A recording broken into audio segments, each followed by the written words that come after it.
Well, here we are again, folks. This is Brother Peter with tidbits from the Word. Did you know that we're in 1 Corinthians chapter 13 and verse 4, that he said that love suffereth long. And then another thing he said, love is patient. And then he said, it vaunteth not itself, or is not puffed up. In other words, I'm not bigger than you are, or I'm not greater than you are, or anything else. It's, we're all on an even keel. You go down the street and you meet a street urchin or a person who is had some kind of situation that has caused him to end up on the street pretty much at the time. And you better say when you meet him, if it were not for the grace of God, that's me. If it was not for the grace of God, that is me. Reverse yourself. Reverse yourself in that role. And begin to see, to get your heart right. And get your heart right. How do you get your heart right? You have compassion on that person. Saying, first thing, hey, it would be me. If it wasn't for the grace of the Lord, that would be me. Wow. And then, don't be in a hurry to make a judgment. Don't be in a hurry to get by that person. Be in a hurry to go up to that person. Be in a hurry to say, hey, how you doing today?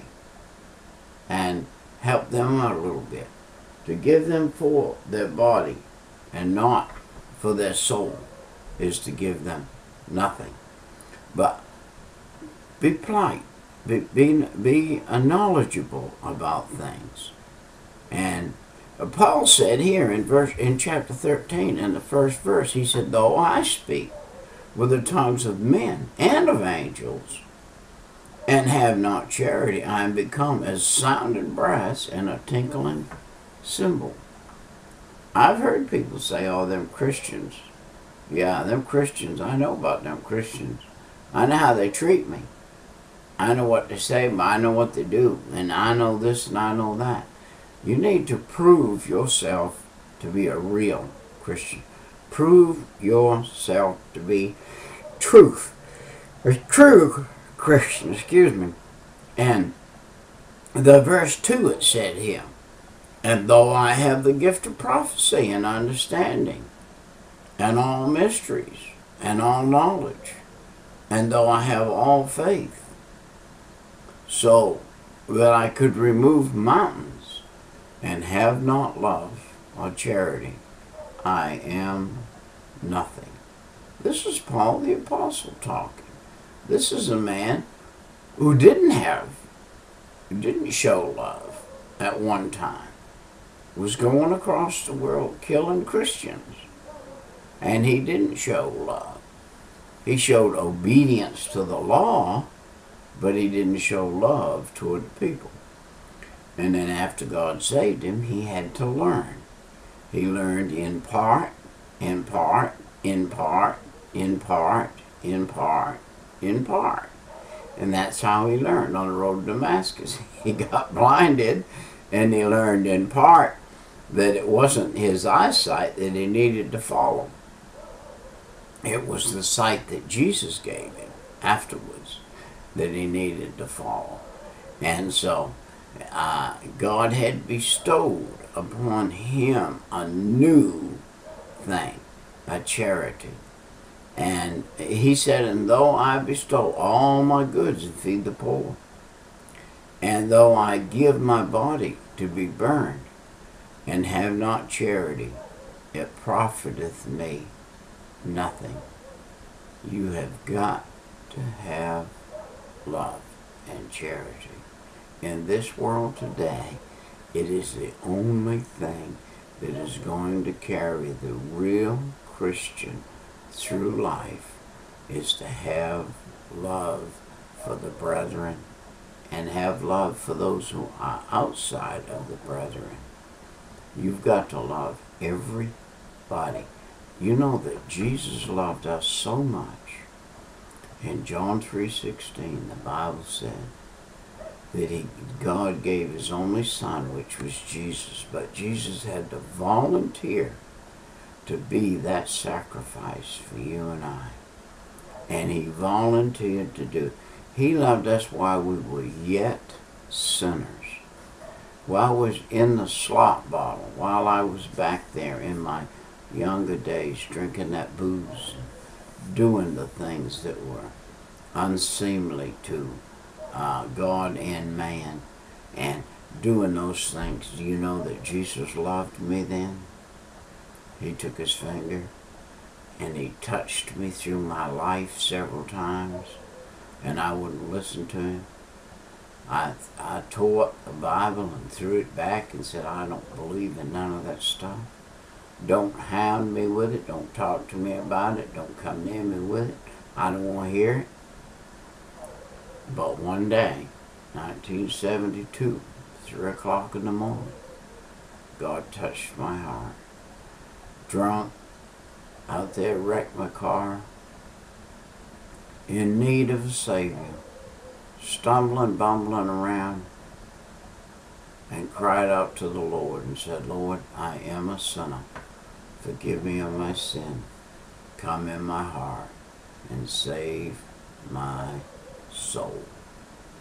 And when I did that, you know what? The Lord came in my heart and saved my soul. And here I am today, now, saved and following the Lord. Now, verse 4 again tells us, the first thing it said is that love suffereth long and is kind. And then envieth not. That's another whole department. Love envieth not. If your neighbor gets a new car, you could walk over there and say, I sure am proud for you, man. I'm glad that you could get a nice new car. That's good. God has really blessed you, and I'm happy for you. Instead of going over there and saying, man, I wished I had that car. I don't know why I can't get one like that. That is something else. How do you manage that? And here I am, poor as a hank. Listen, that is not love. Love goes over there, and because a man has something more than you, by the way, have you learned a principle to be able to see a man that looks like he's prospering better than you and give him something? I've had to learn that lesson. To go over and give a man something that looked like he's already 10 times better off than I am, and I had to go give him something. Wow, that's a lesson you have to learn. You know, just because it looks like that man's 10 times better doesn't mean that he is. Looks is deceiving. Looks is deceiving. And by the way, the man with a brand new car got a brand new payment. And the brand new payment may be $500-600 a month, $100-something a week. He's already got his nose to the grindstone. He's already having to sacrifice his family life to work. And now he bought a new car, and he's got to put his nose more to the grindstone. May end up losing his marriage over that new car, losing his wife and children, losing everything he's got, so that he can drive for a day or two a brand new car. Be careful how you judge things, my friend. Be kind. The Bible said here, be envious not. Don't be envious. And then another thing he said, don't be jealous. And never mind, be careful. Love has no competition in it.